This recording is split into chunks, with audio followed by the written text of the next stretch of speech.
हगवणेच्या मृत्यूनंतरही सासरा राजेंद्र हगवणेचा निर्लज्जपणाचा कळस दिसून आलाय। फरार असताना 7 दिवस पितापुत्रांनी आलिशान गाड्यांनी प्रवास केलाय आणि यावेळेला राजेंद्र हगवणेनं मटणावर ताव मारतानाचा सीसीटीव्ही सुद्धा समोर आलेला आहे। आढावा घेतलेला आहे आमच्या प्रतिनिधींनी, पाहूयात।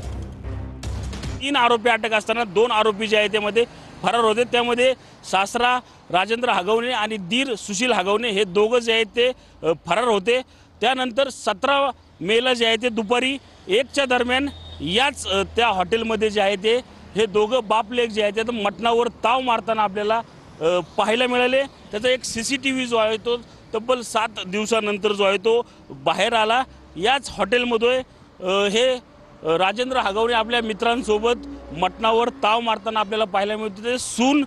सुनेने आत्महत्या केली असताना देखील दुसऱ्या दिवशी म्हणजे 17 मेला 1 वाजता याच हॉटेल तांबडा पांढरा पिंपरी चिंचवड जवळ असलेल्या या मावळ भागात हे हॉटेल आहे। या हॉटेलमध्ये मटणावर ताव मारताना जो आहे तो या ठिकाणी आपल्याला आढळून आला। या हॉटेलमधून या शेटरमधून बाहेर आल्यानंतर याच ठिकाणी असलेल्या थारमध्ये बसून राजेंद्र हगवणे जो आहे तो पुढील प्रवास म्हणजे आपला आळंदीच्या दिशेने तो त्या ठिकाणी गेला, आळंदीला मुक्काम केला। हे सीसीटीव्ही समोर आल्यानंतर राजेंद्र हगवणे आणि सुशील हगवणे या दोघांना जे आहे आता काल पिंपरी चिंचवड पोलिसांकडून अटक करण्यात आली आहे। कॅमेरामन नागेश सह मी रणजित जाधव, TV9 मराठी, मावळ, पुणे।